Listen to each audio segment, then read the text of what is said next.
ദൈവമായ കർത്താവ് ഒരു ദിവസം കൂടി നമ്മുടെ ജീവിതത്തെ നീട്ടി തന്നിരിക്കുകയാണ്.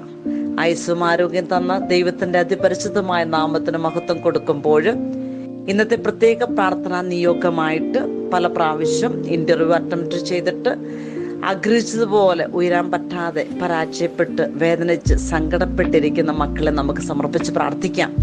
പ്രത്യേകിച്ച് നമ്മളോട് പ്രാർത്ഥന ചോദിച്ച് ഓരോ മകളെ ദൈവകരങ്ങളിലേക്ക് നമുക്ക് വിട്ടുകൊടുക്കാം. നിയമാവർത്തന പുസ്തകം 31 അധ്യായത്തില് നമുക്കറിയാം 6-ാം തിരുവചനം നമ്മളെ പഠിപ്പിക്കുന്ന ഒരു കാര്യമുണ്ട്. ശക്തരും ധീരരുമായിരിക്കുവിൻ, ഭയപ്പെടേണ്ട, അവരെ പ്രതി പരിഭ്രമിക്കുകയും വേണ്ട, എന്തെന്നാൽ നിങ്ങളുടെ ദൈവമായ കർത്താവാണ് കൂടെ വരുന്നത്.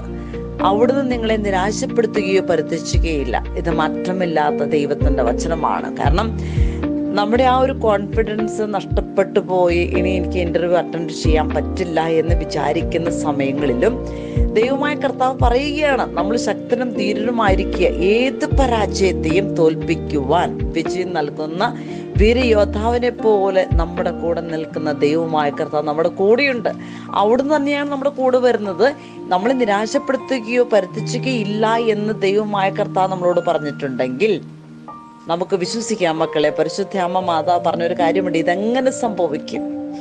ദൈവത്തിന്റെ അത്ഭുതകരമായ കരം എന്ന് പറയുന്നത് നമ്മൾ പ്രതീക്ഷിക്കുന്നതിലുപരി, നമ്മൾ ചിന്തിക്കുന്നതിലുപരി ദൈവം നമ്മുടെ ഇടയിൽ പ്രവർത്തിക്കുന്നതിനായിരിക്കും. നമ്മുടെ വിശ്വാസത്തെ പരീക്ഷിക്കുന്ന രീതിയിൽ പല കാര്യങ്ങളും നമ്മുടെ ജീവിതത്തിലേക്ക് കടന്നു വരാം. പക്ഷേ ഒരിക്കലും കൈവിടാത്ത ദൈവമായ കർത്താവാണ് നമ്മുടെ കൂടെയുള്ളത്. അതുകൊണ്ടാണ് പ്രഭാഷണന്റെ പുസ്തകത്തില് 12-ാം അധ്യായത്തില് 2-ാം തിരുവചനം നമ്മളെ പഠിപ്പിക്കുന്നുണ്ട്. ദൈവഭക്തന് നന്മ ചെയ്താൽ നിനക്ക് പ്രതിഫലം ലഭിക്കും, അവനിൽ നിന്നല്ലെങ്കിൽ കർത്താവിൽ നിന്ന് തന്നെ. ദൈവമക്കളെ, നമുക്ക് ചെയ്യാൻ പറ്റുന്ന നന്മ അർഹതപ്പെട്ടവർക്ക് ആണെങ്കിലും അല്ലെങ്കിലും നമുക്കത് ചെയ്തു കൊടുക്കാം. കാരണം ദൈവം നമുക്ക് ദാനമായിട്ടാണ്, എല്ലാം സൗജന്യമായിട്ടാണ് തരുന്നത്. ആ സൗജന്യമായിട്ട് തരുന്ന ആ ദാതാവിന്റെ കരങ്ങളിലേക്ക് നമുക്ക് ചെയ്യാൻ പറ്റുന്ന നന്മ നമ്മൾ ചെയ്യുമ്പോൾ അത് അനുഗ്രഹമായിട്ട് തലമുറകളിലേക്ക് കടന്നു വരുമെന്ന് വാഗ്ദാനങ്ങളിൽ വിശ്വസ്തനായ ദൈവം നമ്മളോട് പറയുന്നുണ്ട്. ഇതെങ്ങനെ സംഭവിക്കുമെന്ന് നമുക്ക് അറിഞ്ഞുകൂടാ. പക്ഷേ ദൈവമായ കർത്താവ് നമ്മുടെ കൂടെ യാത്ര ചെയ്യാൻ കൊതിക്കുന്നവനാണ്, ഐശ്വര്യം പ്രദാനം ചെയ്യാൻ കഴിവുള്ളവനാണ്.